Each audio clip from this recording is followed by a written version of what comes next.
জিনিসটাকে কেউ রাখে পায়ের তলায়, আবার কেউ রাখে বুকে আগলিয়ে। এটা কোনো সংস্কৃতির পার্থক্য না, এটা হলো গুরুত্ব আর প্রায়োরিটির ব্যাপার। যখন কোনো জিনিস তুমি হেলায় পেয়ে যাবে না, তখন সেটাকে নিজের জমিদারি ভেবে সেটাকে রাখি কোথায়? পায়ের তলায়। আর দেখবে যাদের রীতিরকম যুদ্ধ করে তপস্যা করে জিনিসটাকে অর্জন করতে হয়েছে, তারা সেই জিনিসটার মর্ম বোঝে, তখন সেটাকে তারা মাথার মুকুট করে রাখে বা বুকে আগলিয়ে রাখে। সেটা পছন্দের কোনো মানুষই হোক বা কোনো জিনিসই হোক না কেন।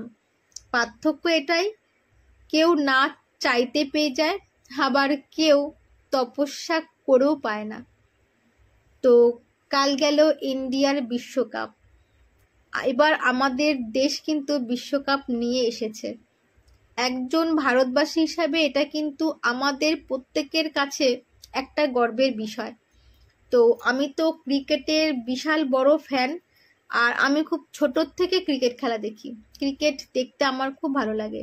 আর কালকে ইন্ডিয়ার খেলাটা, প্রত্যেকটা খেলোয়াড়, তুমি কাকে ছেড়ে কার কথা বলবে? বিরাট কোহলি, বুমরা, সূর্যকুমার যাদবের ক্যাচটা, বা হার্দিক পান্ডের লাস্ট ওভারের বোলিং, মানে প্রত্যেকে এতটা ভালো খেলেছে যে বলার কোনো আর ভাষা নেই। সারে জাহাঁ সে আচ্ছা হিন্দুস্তান হামারা। ভালো লাগলে অবশ্যই লাইক, কমেন্ট, শেয়ার করো। টাটা।